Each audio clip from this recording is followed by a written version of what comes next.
welcome to Forwards from Iron. I'm Duke. That's Gatesy, and the gentleman in the middle, the good-looking one, is Andy.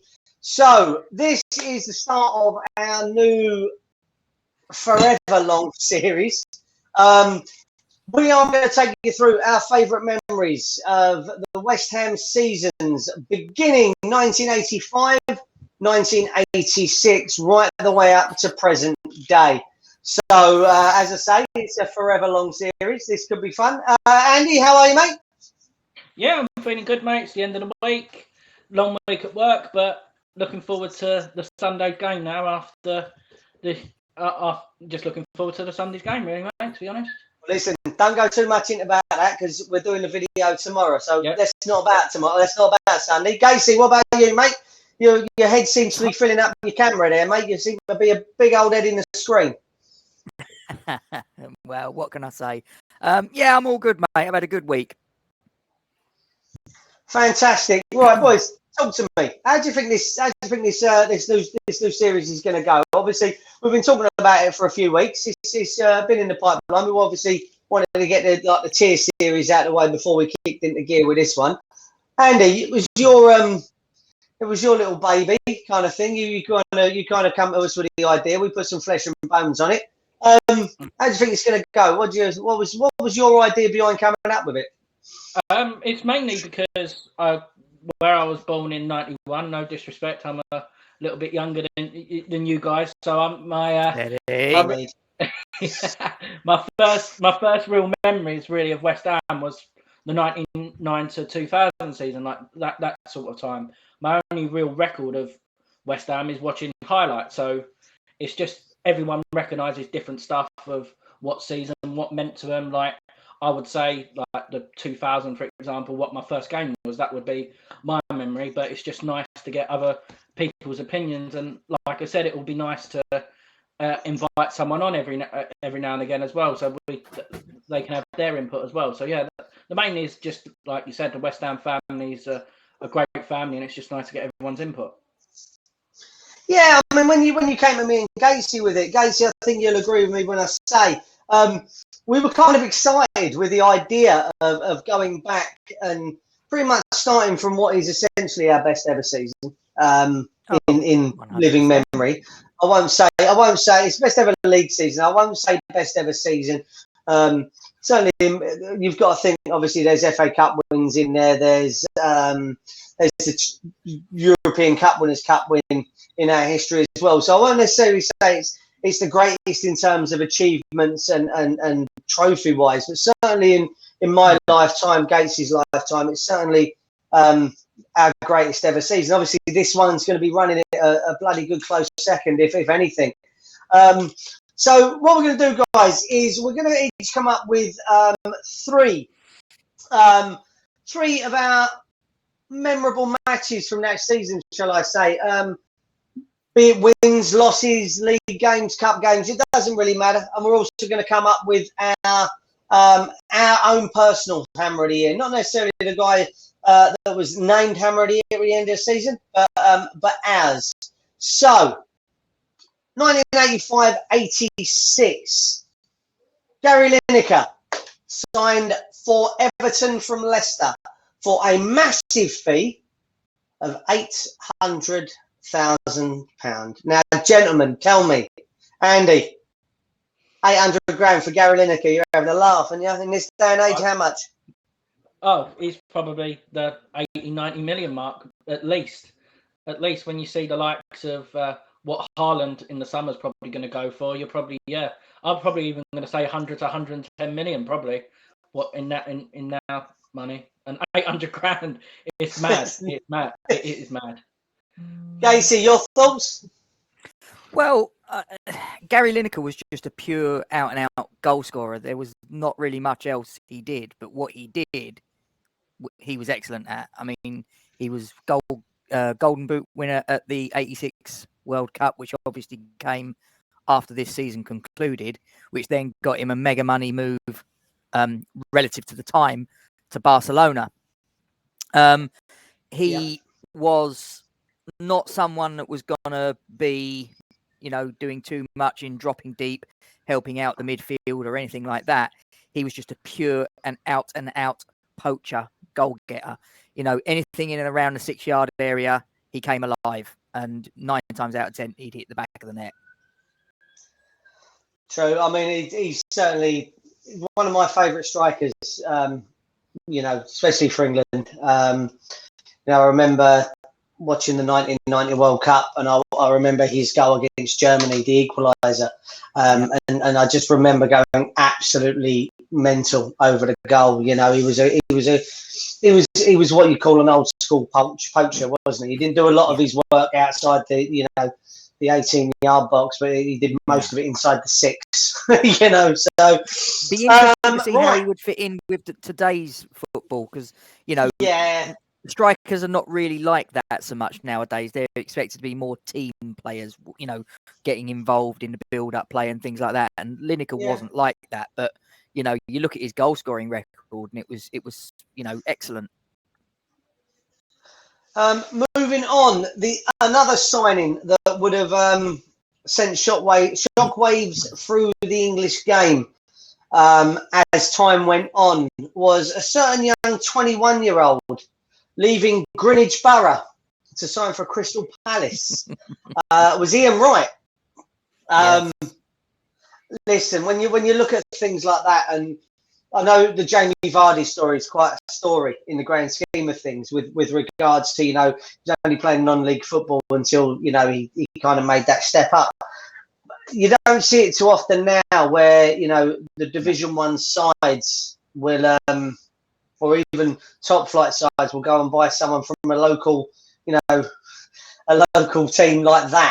Greenwich Borough is kind of in not even in the sort of realms of like what Welling or Gravesend and Northfleet and Dartford would be today. These are guys in just like local district leagues. So they've gone and picked up a 21-year-old Iain Wright, who wouldn't be too long after that him and Mark Bright kind of formed that partnership. And I remember the FA Cup. It was he was a fantastic player. Andy, can you ever see it happening again, that they we find someone out of a district league that will make that jump, kind of, especially at 21? I wouldn't say he was late in his career, but he was certainly, on the edge, wasn't he? Yeah, no, I can see it happening, to be honest. Like, with the amount of people and the academies of what they do, the amount of people who get released now, like, it's mad. What age does the academy start now? It's like 8, isn't it? So sometimes they get that, yeah. It's like when they get out of 16, you never know. They still want to love the game, and they'll go down to the lower leagues or just playing Sunday league. And I think that'll be a remarkable story. I think they're once every 10, 20 years it will happen. But yeah, I'd love West Ham to pick someone up, because there definitely is talent. I watch the National League every now and again on BT Sport when there's nothing on, and there is some talent down there, to be honest. And you are seeing a lot of, especially with the current climate, a lot of League 1, League 2 teams taking a chance on them. So why not the Premier League? Fair point, Gatesy. It'd be a nice thing. It'd be a nice thing to happen. I mean, obviously, one of our greatest ever signings came from non-league, a certain Alan Devonshire, £5,000 from Southall, I do believe. I remember seeing the documentary that Canning Town Len did, and he tells the story, Alan Devonshire himself, where he says that he was told by John Lyle it'd probably take him about a year to break into the first team, and he was in there in about 3-4 weeks.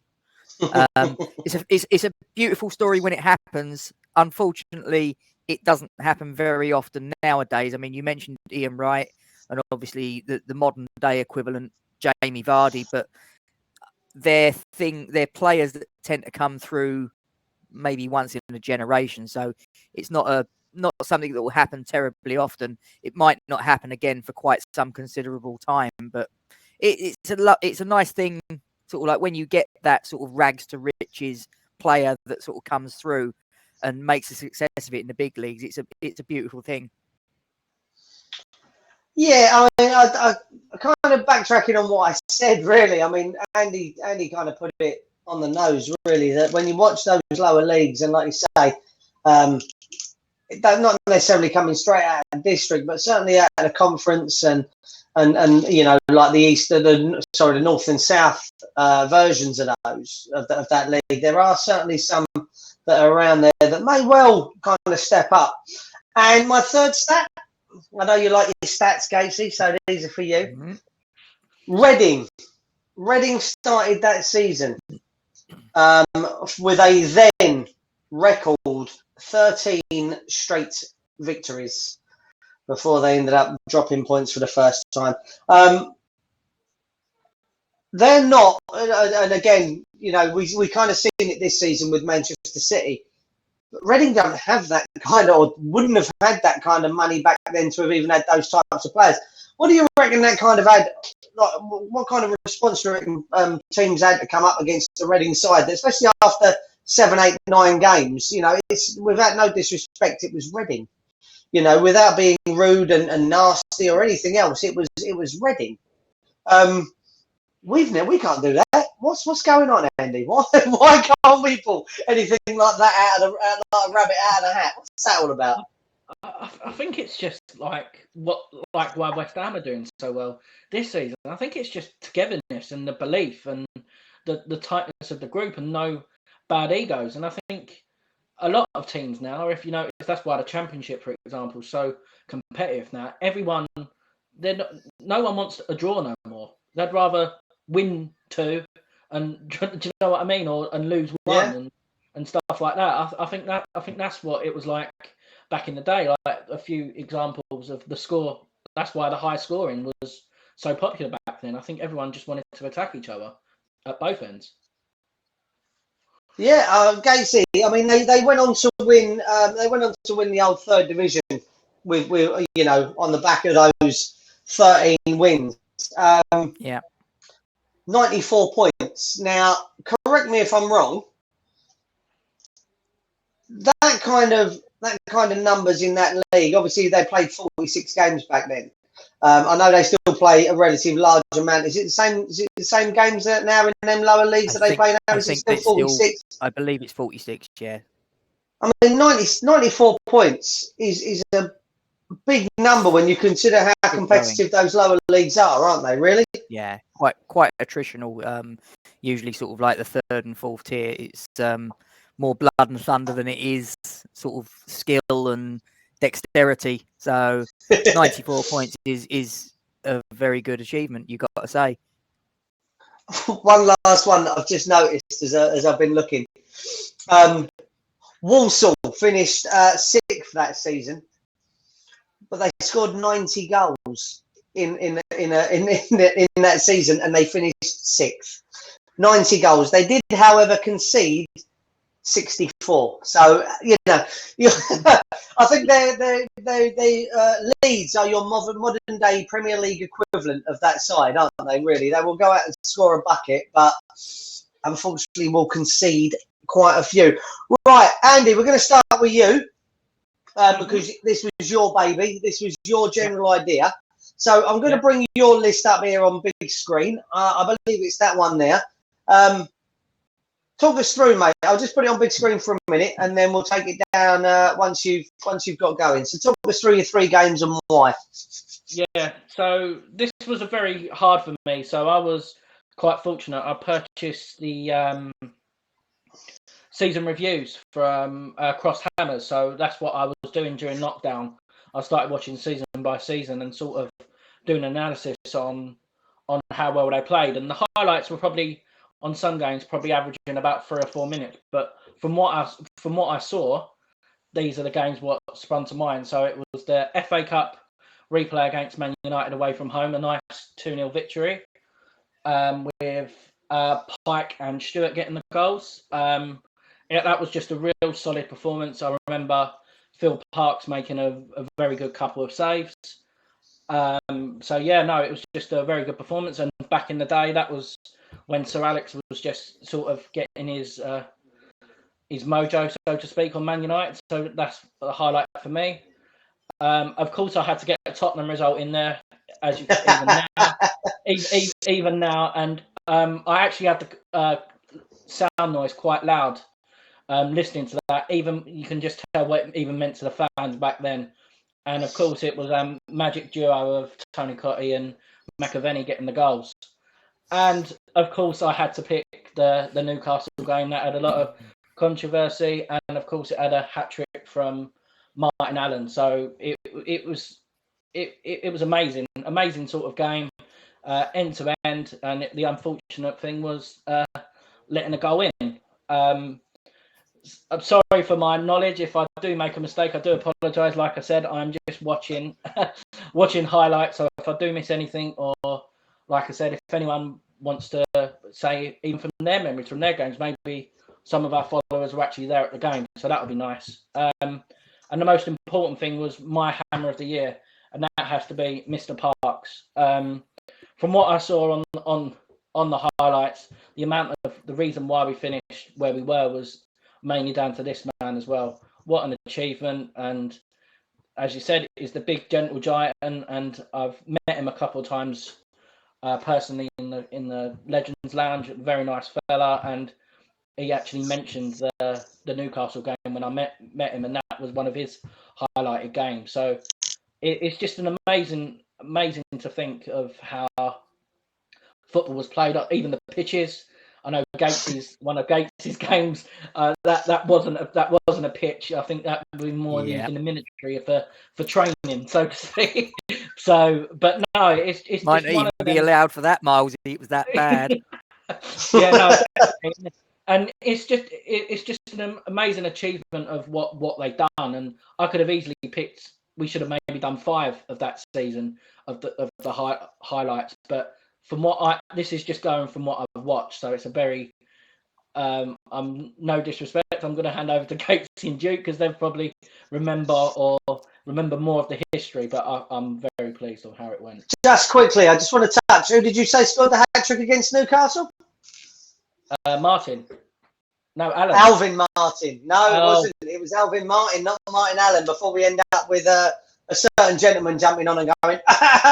It was Alvin Martin, buddy. Sorry. Against three different goalkeepers. I hasten to add. Why did I think it was Martin Allen? Why did I think? Because he was a great player. Don't worry about that. He was a great player. Oh my. But yeah, I was just like, oh wait. Sorry. No, here's a little one for you as well. You weren't even born. He scored against 3 goalkeepers. He scored a goal against 3 different goalkeepers. And the last goalkeeper, to the best of my recollection, was a certain Peter Beardsley. It was indeed. It was. Beardsley winning goal, didn't he? Did.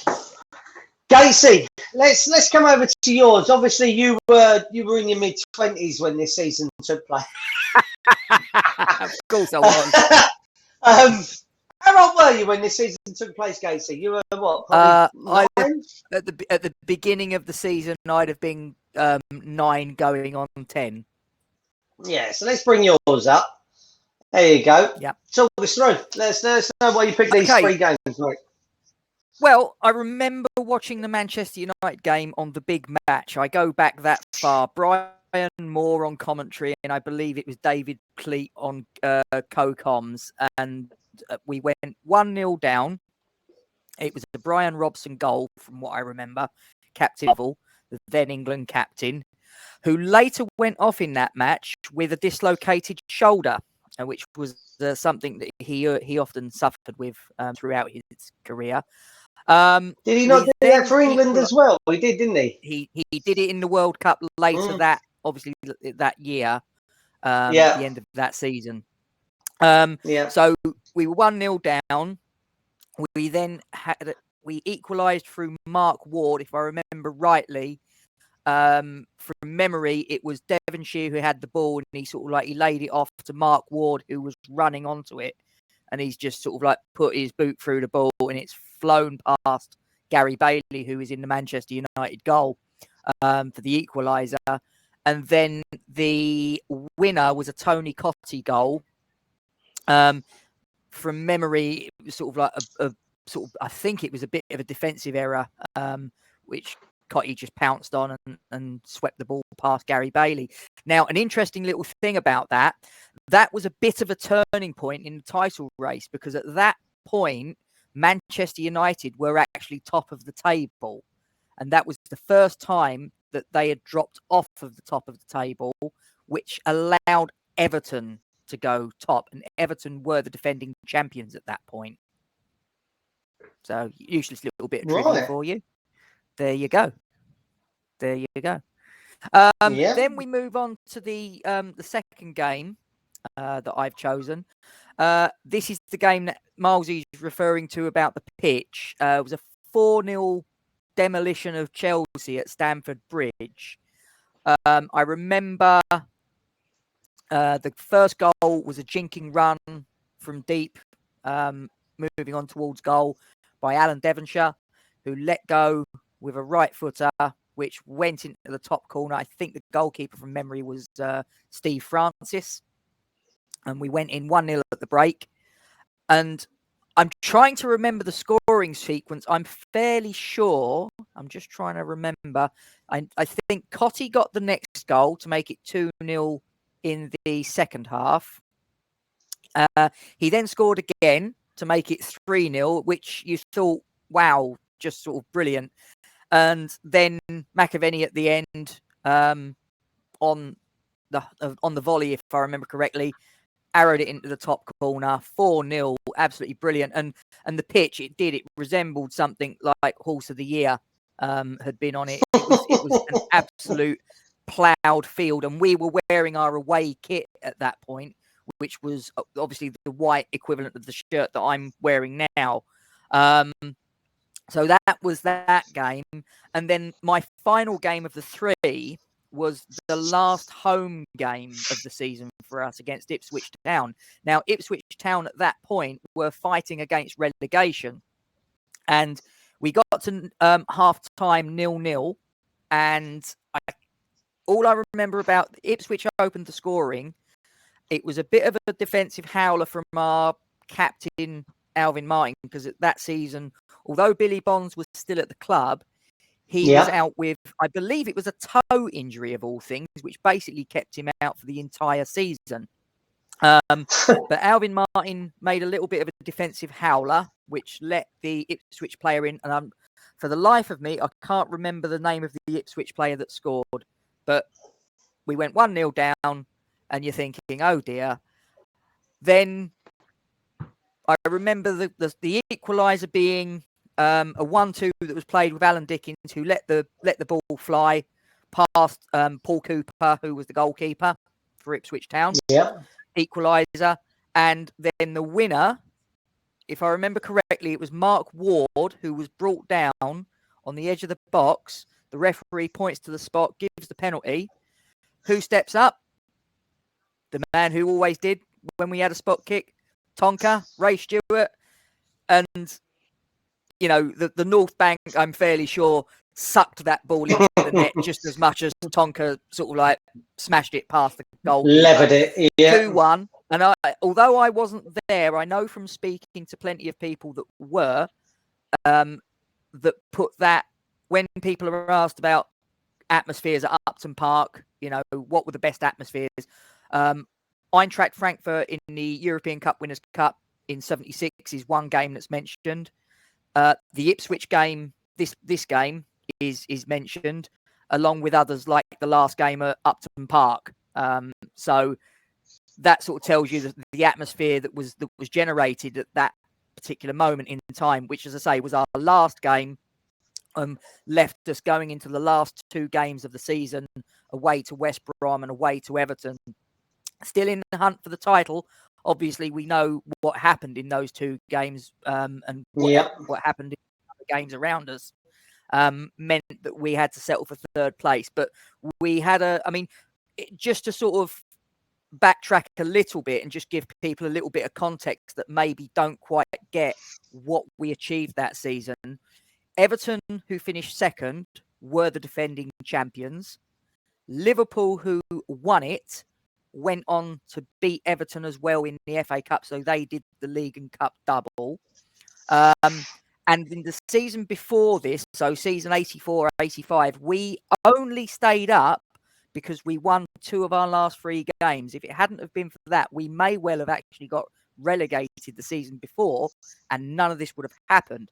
Another thing just to point out is we have a lot to thank a gentleman by the name of David Evans. Now, you're probably sitting there and wondering, who is David Evans? David Evans was the then chairman of Luton Town Football Club.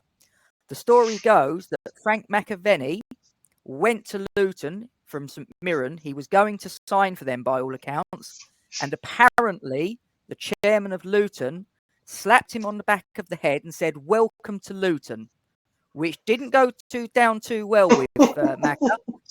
I can't imagine why. Yeah, they reckon that what happened, he then later met with John Lyle at Toddington Service Station, and then John Lyle also flew to Glasgow to get him to sign for West Ham. And McAvenny, who is my player of the season, would go on to score 26 league goals, 2 more in the cup, so 28 in all competitions.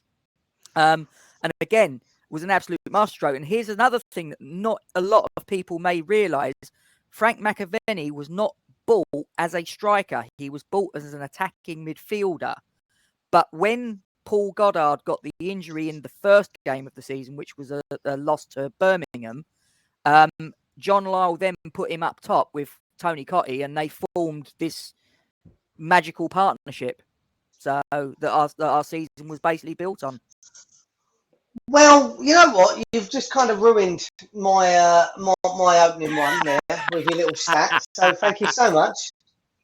We're gonna. I'll tell you what. Before we record, episodes 2 through 39, or whatever it is, we're gonna have a discussion. Who's talking about what? Because thanks for that. Anyway, no, it don't matter. Listen, what? So mine. I looked at mine slightly differently.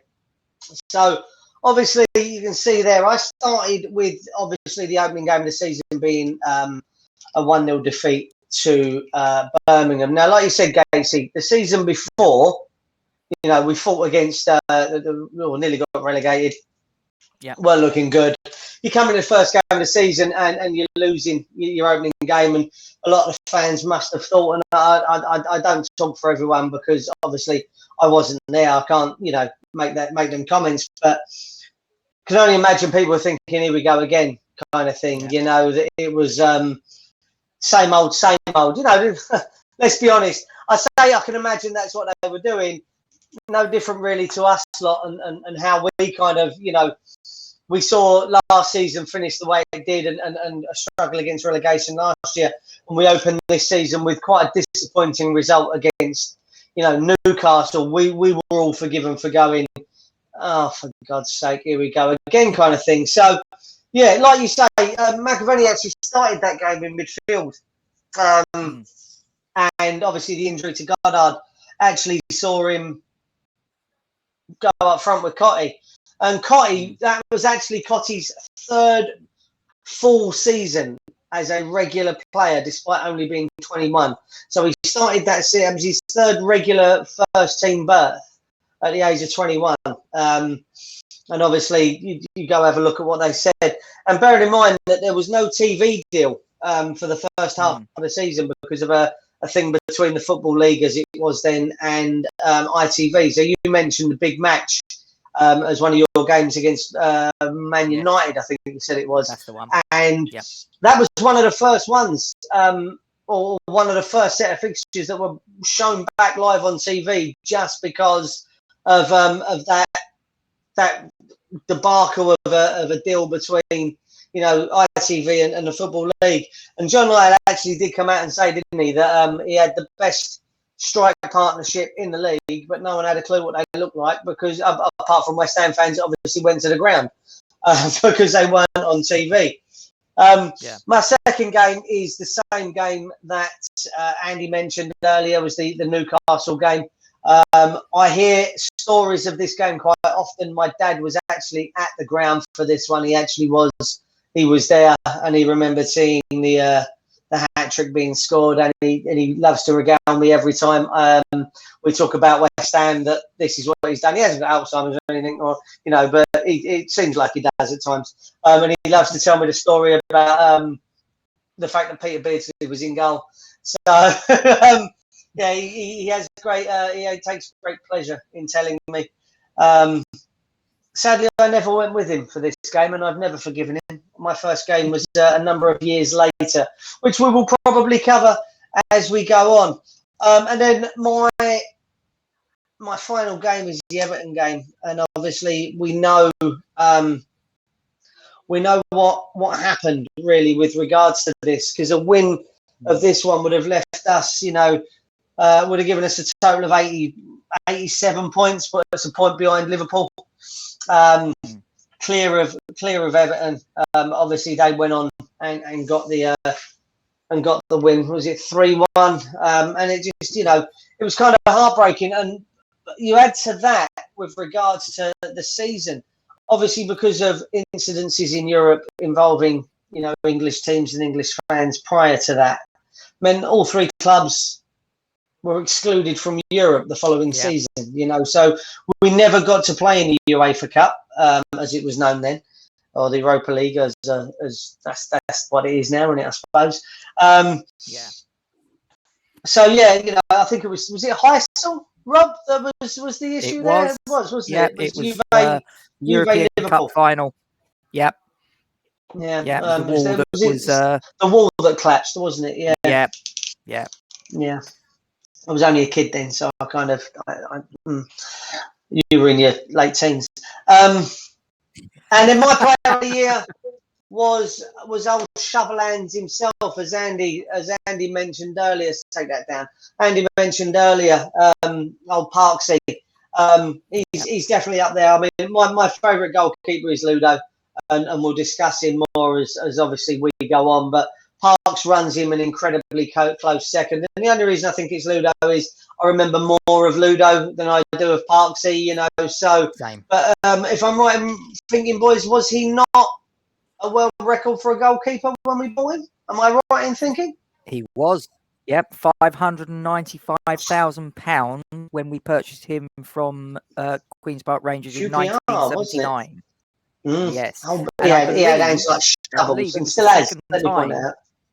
I remember when I met him. The second time we'd. Sorry. No, I was going to say when I met him and I shook his hand, I was like, they disappeared, mate, didn't they? Yeah. Rob, go on. You were saying there. I was going to say I believe that was actually the second time that we had paid a world record fee for a goalkeeper, because if memory serves, I believe that Bobby Ferguson was also a world record for a goalkeeper. I don't know if I'm right in saying this. I think he might have been £100,000. Wow. Even then, you just got to look at even for Parksy. When you look at how much did Courtois go back to when he left Chelsea? What was it, about 70 million or something stupid like that? And you're looking at 8 million for Kepa. Yeah, and you're looking at less than 700 grand for. A goalkeeper like Parksy that would blow them out, in my opinion, blow both of them out of the water. He was such a imposing figure between the sticks that he was. You don't want to be a striker bearing down on him because he just looks like a bear. Fun fact on Parksy: my dad growing up was the absolute spitting image of Phil Parks, and I will try and get you a photo of my dad back then. So much so, gentlemen, that walking around Belvedere, quite local to me, Andy, you probably won't know it, but walking around Belvedere, used to get stopped on the high street and asked to sign autographs because people thought he was Phil Parks, to which he did. To which he'd sign his own name. He'd sign his own name, Peter Stribling. He'd sign his own name on the bit of paper, and people would go, "Cheers, Phil," and walk off. They were quite happy. They get home and they're like, "What's this?" What probably happened is years later they probably went on something sort of like the footballing equivalent of the Antiques Roadshow with what they thought was a genuine Phil Parks autograph, and went, "There you go. How much is that worth?" Nothing. Oh, I won't. I'll tell you what, boys. I will hunt out, and for the guys that end up watching this video, I will hunt out a picture of my old man back in the late 70s, early 80s, when he was being asked for these autographs. Because I promise you now, it's not. I wouldn't say he's like an absolute doppelganger of the guy, but you'll see why. He had kind of the long, not quite a mullet, but he had the long hair. He had the big old cowboy type stash. Which it's hilarious, boys. It's absolutely brilliant. So just sum up a couple of things from the rest of the season, to be honest with you. Obviously, there's the league. That's how it looks. Not much has changed. Tottenham still where they are. I love that. I love the fact that they're all the way down there. What's that? 19 points behind us. Look at City. Bloody hell. 40 odd points off the run there. Look. But yeah, I mean, to be fair, you look at things like the goals scored there, boys. We scored 70 goals that season. I'll be curious. Rob, you might know this. What was the how many goals did they score between them across the season? Was it 42? I think they came up with. Was it 20 and 21? He got 25, if I remember rightly. League and cup, but I think Macca got 28. Yeah, league goals. Macca got 26. He got 26 league goals. Yeah, league goals and 20 goals for Cotty, who actually got Hammer of the Year that year. So between them, they actually got 46 goals. So between them, they actually took over half of the total that we've got. Can you remember the last time in the top flight, the last time that we had a player that got 20 goals plus? Do you know, if we sit here and start guessing, do you actually know the answer to this, or is it just going to... I think I believe it was Tony Cotty the season after this. I think. Oh, really? I don't think you'll find we've had a striker that has scored 20 goals or more in a top flight season. What about John Arton? No. Nowhere near, huh? No. Wow. That is crazy. I saw something about it a little while ago. Yeah. Nuts, isn't it? I think the last we had, I think Sheringham scored about 20 odd, but that was in the Championship. So in the top flight, I'm fairly sure, going from memory, that the last player that we had that scored 20 goals or more, league goals, in a top flight season was Tony Cotty, and I think it was in 87. Wow. But I dare say if Kent's watching this, he'll send me a sort of like he'll let us know. He'll prod me and say I've got it wrong or whatever, or maybe it was 88 or whatever. But I'm fairly sure that's correct. Give you an idea, boys. Here's a little thing for you, though. Go on in before I do my little thing. I don't want to see your little thing. Sorry. The thing about Bobby Ferguson, I just had a quick look. Yes, we did break the world record, but it was 65,000, not 100. 65 grand for a goalkeeper was a world record. Mad, isn't it? Scary, boys. And sorry, Gatesy, talking about your season, do you know what I want to talk about as well is I didn't realise until watching it, I heard the rumours, was Stamford Bridge with the Greyhound track. I forgot about that. Yeah. That's mad. Yeah, Stamford Bridge looks nothing like it did back then, I remember you the saying cars that they had parked behind the goal. They had cars parked behind the goal, I remember. Weird. Yeah, very much so. Right, ever presence through the season. I mentioned them to you earlier, so I'm not going to have you guess. And going forward, I might put this to you both. So no Googling. All right. Phil Parkes, Mark Ward and Tony Gale were the only ever presence in that season, and that included playing every single game in the league and the two cups, the Milk Cup and the FA Cup, every single game that they actually played. So I think ended up with 52 appearances each that season, which, they all moan these days about the amount of games that they play. That's quite a lot of games over the course of a season. And bearing in mind we didn't get through to the cup finals, and bearing in mind that the squad, I'm looking at the squad now. and it wasn't a huge squad. We moan now that we've got a small squad. I mean, that's not much bigger, to be honest with you. Notable appearance was the first appearance in a West Ham shirt for one of the. He's now an academy coach, actually. Yeah. Steve Potts. Bobby Barnes also made his first appearance for the club that season as well. Both only as subs, but it was the start of their career. Boys, if I was to ask you now, across the 21 home games that we played that season, total capacity, it's not capacity, what's the word I'm looking for, boys? Attendance? I've no idea. That's the one. Thank you very much. I'm glad you're on the ball. Total attendance across the 21 games. How many? Total attendance. Bearing in mind that it was Upton Park. I believe it was still standing Gatesy, wasn't it? It was for a number of years. So, yeah. Total attendance from you, Andy. Give me a guess. Over 21 games. 650,000? No. Gatesy? I'm going to go, if it's nearest the pin, I'm going to go 649,999. No. Total attendance for the season was 443,081. Gave us an average home capacity of 20. I was the closest. Gave us an average capacity. You're going first next week. You're going first. I'm going to do the same. 21,099 people was the average home attendance for that season. Which, when you consider now that and bearing in mind that was standing as well, so you got a lot more in. I mean, we had a couple of home attendances looking at these high 20s. We actually reached the first home game of the season. Gatesy, was it against? First home game, that was... Yes, without looking.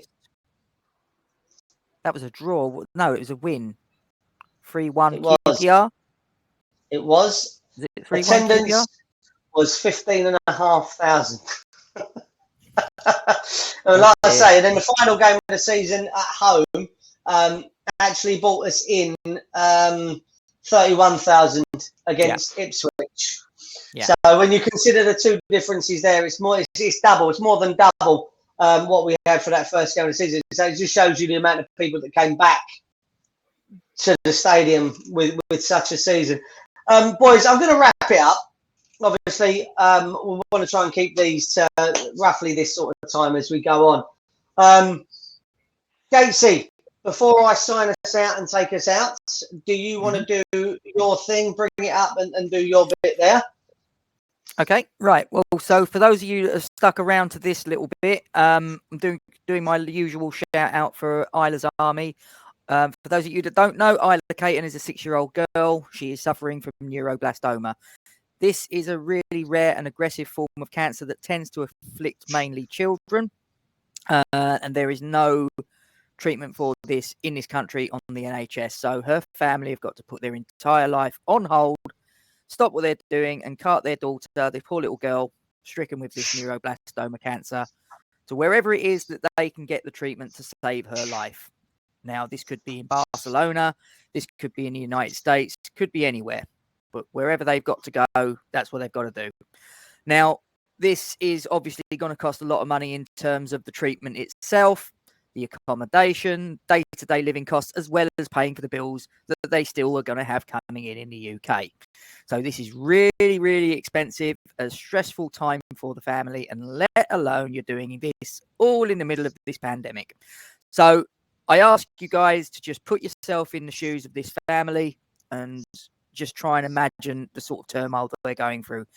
And if you can empathize, and if you've got any spare funds that you can put in the tin, you have a PayPal and a Just Giving page just there. And I would ask you to consider making a donation, whether it's £1, £10, £100, whatever it is that you can put in the pot to try and help this family, to save this little girl's life. So much the better. If you can't, because we're all having a tough time of it this last 12 months, that's not a problem, fine. But I would just ask you, please, could you share this message far and wide? We need to try and keep the momentum going, to try and get Isla the treatment that she needs, that she deserves. Every day is critical.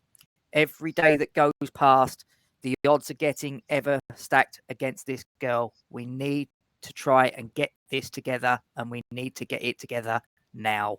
Thank you for listening. So, guys, that being said, that was our first tilt, a stroll down memory lane, if you will. That was our memories of the 85-86 season. Part one of what could be 36 episodes. So strap in for the long haul. It's going to be a run, boys. I hope you're ready for what seems to be a relatively long run. Possibly one of the longer ones that we're ever going to do. Guys, if you like the video, please give us a like on the video itself. Leave your comments. Tell us your memories of this season. Give us your idea, your thoughts on the Hammer of the Year for that season as well. Please share the video amongst your West Ham friends. Stick it in your WhatsApp groups, whatever you've got. We don't care, as long as we can get some other people watching this. Subscribe to the channel if you haven't done already. Hit the bell icon. You'll get an automatic notification when me, Gatesy, and Andy do these videos, and anything else that we upload as we go along. I think that's it. You can find us on Twitter at Forge Talk. You hang on a minute, mate. It's my first closing statement. Hold yourself in. No, you have forgotten something. I probably have. Shut up, man. Forge from Iron, West Ham United on YouTube. Forge from Iron, West Ham United on Facebook, and Forge Talk on Twitter. Gatesy, what did I forget? I've been sending you messages in the private chat. I don't look at the private chat. What have I missed? Oh, that paper cuttings. I'm sorry. Well, there might be people that would enjoy to see this. No, that's fine. That's from the Stamford paper cuttings. That's That's part of the Stamford Bridge 4-0, and that's another part of it. With Alan Devonshire looking at her tash. Look at that. Look at it. I would love to grow a tash like that. I'm not going to lie. What? Hang on. Back up one. Am I guessing? I can't see the date. That's got to be an Easter job, isn't it? March the 20th, I do believe. The only reason I say it's got to be an Easter jobby is because of the extra at the top. Makes me think that might have been Easter. Just listen, I'm a detective. Just call me Sherlock. I think I'm going to change my name at the bottom to Sherlock Duke. That was the 8-1. Can you remember who scored the own goal in that game, boys? I do. God rest his soul. Yeah, would have been Mr. Glenn Roeder. Yeah. Rest in peace, sir. Indeed. And this one was a part of the cutting of the 2-1 home victory over the defending champions Everton. Wow. Is that Kerry? That's Kerry Dixon there, wasn't it? Which one? Go back this one here. This guy here. Yeah. It is, but that's a report on the Ipswich Chelsea game. So I'll go with that, but I recognise the face. Bloody hell, pass from the past, isn't it? Frank McAvenny scoring past Neville Southall. Sexy Scott. I believe McAvenny got 2 in that match. I believe that's got to be up there with one of the best kits, though. That one, though, isn't it? Definitely. I had that kit, Andy. I actually had that kit as a kid. To be honest with you, I found it. It's really bad, isn't it? I found it in an old school lost property box at my old primary school, and the badge had been half torn off, and I didn't care. It was my first West Ham shirt, and I was having it. And then at the same age I got that shirt, someone 14 years later. No, I'm on that. Oh, bloody hell. My brother was 8 anyway. And my sister bought him a Manchester United shirt. And needless to say, about 3 weeks after he got it, it went missing. He was Ah. told, listen, this isn't news, so don't go, meh. It got burnt. I told him he lost it at school, but I burnt it. And I still don't, to this day, feel guilty at all. But he probably hates me because he's now a staunch West Ham fan and he's suffered just about as much heartbreak as as the rest of us. So, boys, yeah, based on, leave it on that. Like the video, I've done all of that. Share it, do what you got to do. Gentlemen, we will continue this next week with the 86-87 season. I'm looking forward to doing more of this because it certainly brings back some memories for me. And Andy, eventually we'll get to someone that you remember yourself. It takes about 15 weeks. I think about. I don't know that one. Alexa, I'm not talking to you, darling. You hush your noise. I don't want to get involved with you, right? Unless you've got someone to input about the video, you keep your trap He shut. always has trouble with women. They don't listen. That's what it is. They don't listen. Not to me, anyway. I'm not saying all of them don't start. I don't want to get comments. Shut up!